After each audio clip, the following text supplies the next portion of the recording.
Well, it's funny that that's the first question because that's one of the biggest issues for me, having everything, especially with lockdown, having everything with one space. It's really hard to sometimes separate that this desk is where I do work. It's where I relax, watch TV. Sometimes I eat at this desk because I'm working at my laptop, and it becomes when you do everything in one room, sort of it becomes sort of difficult to separate things in my head at least.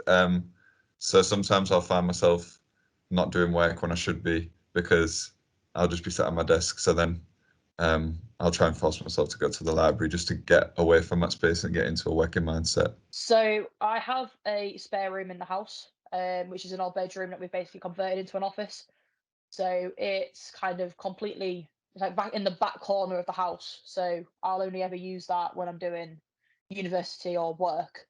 Don't really use it for anything else. So it's like a completely separate workspace. These little blue light glasses, because apparently they're supposed to help, and I wear them all the time, and I still get headaches, and I'm still knackered all the time. So I don't know how useful they are, but definitely I believe in screen fatigue, and just sitting down for hours as well. It can be really, really tiring and really difficult to get stuff done. Yeah. Yeah, I can't. I mean, I think anyone who wears a pair of glasses could tell you that screen fatigue is real. And I mean, that's true. Like, you need to keep an eye on your eye health. That's why I've always tried to switch off, at least go somewhere else, not where I'm not staring at the screen. It's kind of hard as a photographer because editing, writing essays, and in between that, there's literally maybe, I don't know, 5 hours where you just have to switch off, and like between staring at a television and like doing work on your laptop, you kind of need to do that. So screen fatigue is certainly real. When I made a presentation, which is group work presentation, it's last year very easy to contact group work member in face to face, and easy to make a presentation. But this year it's very difficult to make presentation in the group work because using internet is difficult to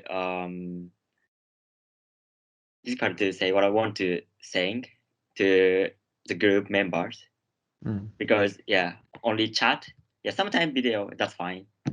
I would say that it's a very daunting and very almost horror feeling, because when I visited the university during the lockdown period, safely, of course, and seeing so many different societies, different lectures, events, and such being either rescheduled, cancelled, or changed into a video form, I feel a very horror feeling because I feel upset for the people who are starting their first year, who won't get the full fresher experience and the full support that they need during their university time, in comparison to my own first year where everything was happening. And I remember at least the first half of the academic year was a consistent one thing after the other in terms of event, work, studying and so forth.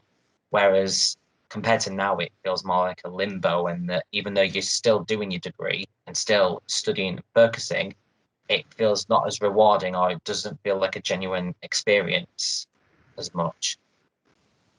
Yeah, definitely. I think that what I used to do when uni was normal, at least you're moving in between lecture halls, you're not constantly in front of a screen, and so you've got that inclination to get up once every hour or once every 2 hours, and even then you'd have breaks. So it was much easier to keep yourself motivated and moving.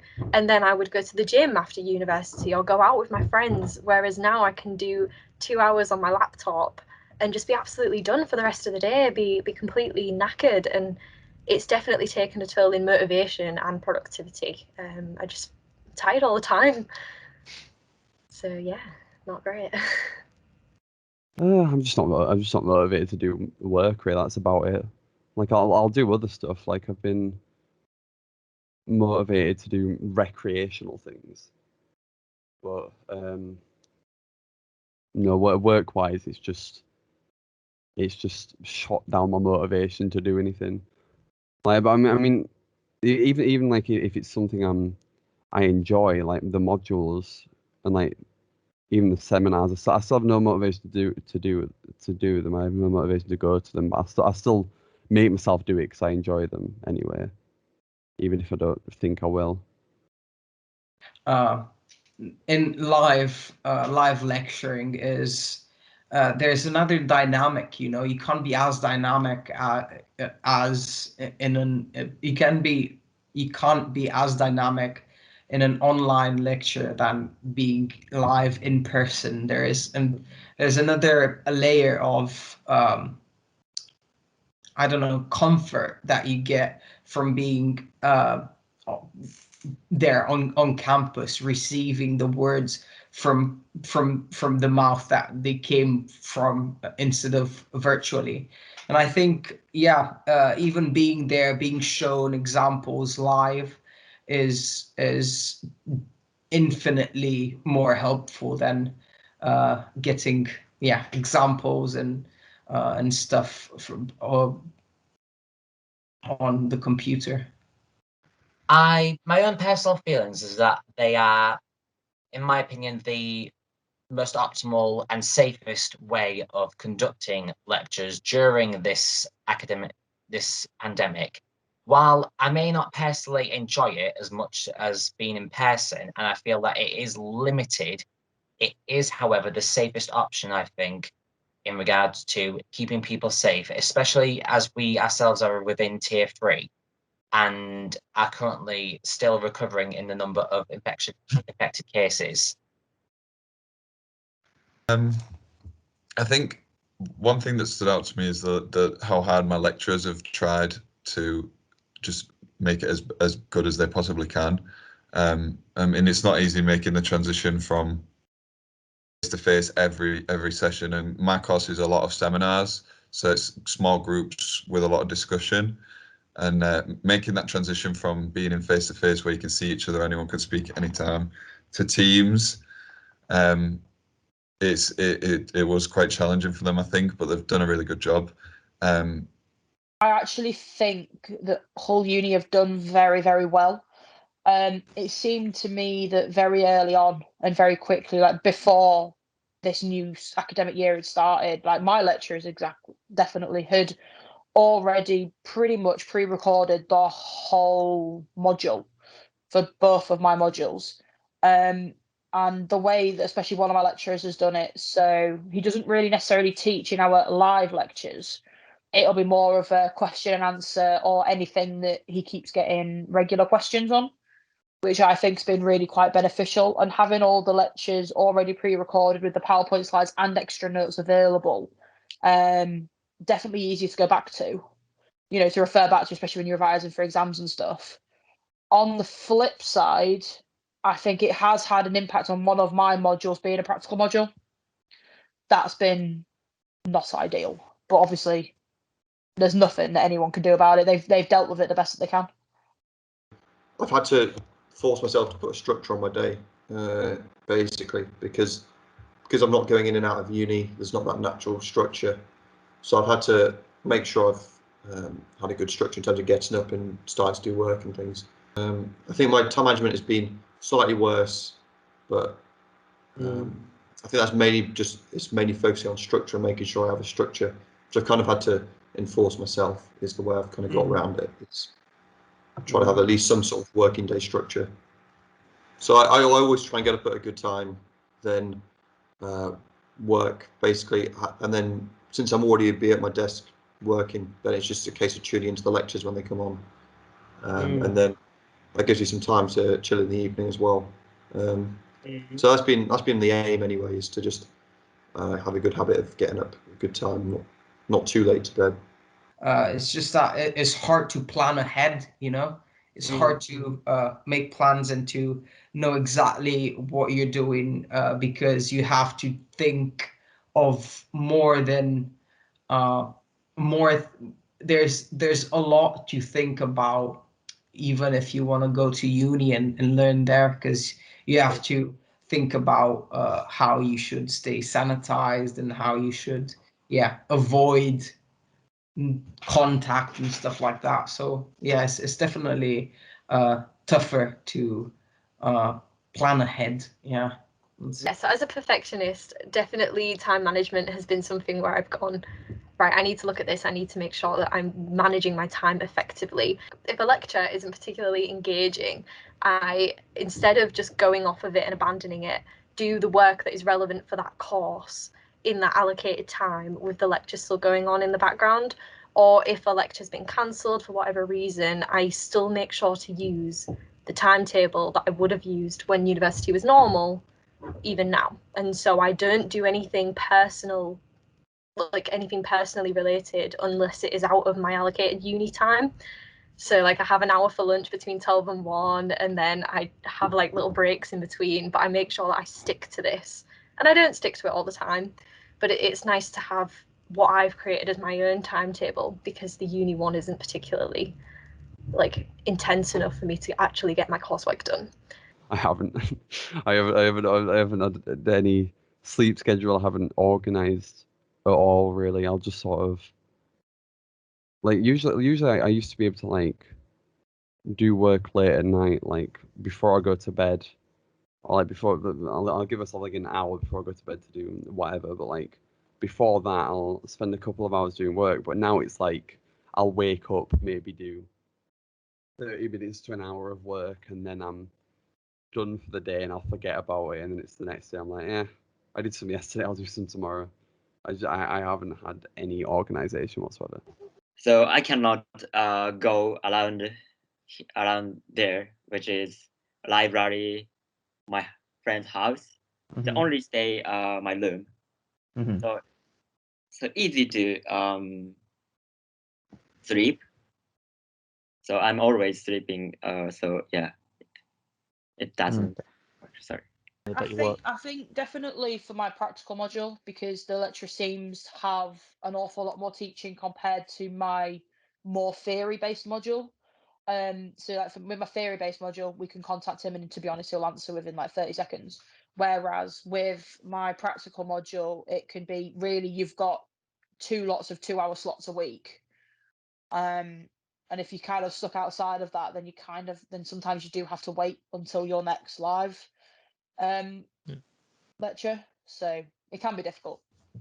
Obviously, being an English student, we have a lot of discussions about literary works and stuff like that, and books. So usually in an in-person session, we'd go in, I'll sit around a table, and then anyone can just raise in with something, like the lecturer will speak, and then anyone can raise in with something. On Teams, it's different because the lecturer will be speaking about something, and because the sessions are only an hour long as well, there really usually isn't enough time. Whereas the in-person ones usually keep 2 hours. I even had a few 3-hour ones. There just isn't enough time for that question and answer or discussion element. So most of the time it'll be a lot of information being taught. Not in a bad way in terms of lectures. I feel like all the materials that's been put on canvas it's been past recordings as well. And then as I mentioned before, the drop-in sessions where you get a chance to ask your lecturer directly about some of the lecture content or any questions in general, which I haven't had that in previous years. Has been really beneficial to understanding lecture content. It's just practicals that I feel like I suffered, but I don't know if this is, in response to the COVID virus, that perhaps I've had less practicals this semester, so less of them have had to be put online. But it's just practical stuff that I perhaps don't understand as well as I would have if I did it hands-on. But lecture content, it's been really fleshed out, been really good. Yeah, I think so. I mean, especially at the start of the semester when we were all just getting on our feet with Teams, the lecturers would get to their allocated time and then just sort of say, right, see you later. But if you were there in person, you could go down and you could speak to your lecturer and you could ask them any questions. That was lost at the start of the term. And I feel like with my first bout of assessments, I really could have done with that extra time to talk. It isn't until about 3 or maybe 4 or 5 weeks in where they started to say, oh, I'm going to hang around for 10 minutes to answer your questions at the end. And that kind of substituted for that time that we lost in terms of them physically being there. So there has been an improvement in terms of the fact that they've started to realise people need to talk to them at the end of the content. But it definitely, I feel like I am teaching myself a lot of the course. What I can say is that I have definitely been more stressed than I have been previously. I think that's probably a mixture of COVID and being like fourth year and having like a large number of deadlines coming up and having to do a higher standard of work. So I think it could be a mixture of both. That, you know, I've certainly been thinking a lot more. My head's been a bit spinning. So, I mean, COVID-19 definitely has affected people in different ways. And I think the fact that online learning, that hasn't really done much of an impact for me. There's only been 1 or 2 cases where a teacher just has ignored my emails or just hasn't given me the answer I was looking for, where I would normally prefer to talk to them in person. But no, definitely COVID's hurt people, and probably definitely me as well, actually, mentally. I wouldn't say it's a scarring experience though, but it'll be certainly that if it continues for so long, it certainly will scar at some people. For my personal mental health, my main strain and difficulty was not being able to see my family members during the lockdown period. Due to one of my family members having a very serious illness, this also massively affected my mental health due to the fact that I was not aware of how much time I would have with that person. I was really upset that I was losing that time being away from them due to the lockdown restrictions. And during that period, which was around halfway near the end of the first lockdown, that really affected my mental health. Being able to socialize with my friends via Zoom has been a massive benefit for it. But in regards to my daily life and social interactions, as well as not being able to see family members, that has definitely impacted my mental health in a negative way. As a positive note, I have managed to grow a bit more resilient during lockdown. Whereas before, the idea of being in a house or building for a long period of time and not seeing anyone seemed like a very daunting prospect. Now that I have been through it twice, this has given me a bit more resilience and a bit more trust in myself, which has had a positive impact on my mental health, giving me a bit more confidence to be able to deal with it and deal with any panic attacks or anything that I myself suffer with personally. Yeah, I got affected by it, and like I feel less motivated and down a lot more, and I'm really fortunate to have a good social bubble that I'm in right now. So a lot of friends that I can talk to and stuff like that.